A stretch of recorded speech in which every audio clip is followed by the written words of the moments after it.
In this video, we'll be going over how to configure your motor using a Copley drive and CME programming. First, you'll want to make sure you have CME properly downloaded on your computer. Here you can go into the Olympus Controls software website and download 8.2.1. At this time, this is the most latest version of CME. Make sure you also have a serial driver downloaded on your computer to make sure you're able to communicate with the drive properly. After you have all of these properly downloaded, open up CME on your computer. You'll want to make sure you're able to communicate with the drive. Typically, this is done using a serial cable using USB and RS-232. You'll go into the communications wizards and see what available ports are available.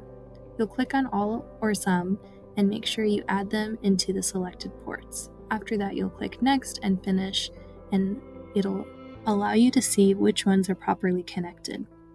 In this case, I have COM8 connected to the drive. I have this drive already configured, but I'll go over how to set this up for yourself. The first step is to go into the setup and change settings. Make sure all of these items are properly configured to the motor that you have. You can find all of this information using your motor data sheet that should have all of this information. Make sure you're also critically looking at your feedback options, as this will change the algorithm within CME. Make sure you also know the amount of counts that are in your motor feedback.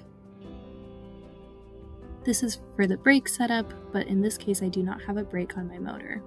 I'll be using position mode and my command source will be software programmed. This is typically recommended, but it will depend on your application. As same with sinusoidal and differential input. After you finish the basic setup, you'll go into your motor data.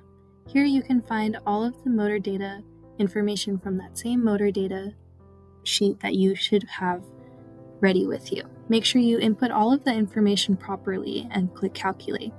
It'll save all of that directly onto your drive, but make sure you also save it to your PC. This will make sure you don't have any data loss. From there, you'll go into the iLoop and tune your motor. You'll want to first do a bandwidth test and see your bandwidth to be around 1000 Hz. In that case, that would mean if you have no load. If you're not around there, you can do the auto tune, and after that, you'll go into the manual phase. Here you can see my Hall states and where all of those are linked. Once all of that is properly done, you'll go into enable and do a jog test. If you're able to see that your motor is properly jogging, you have successfully configured your motor.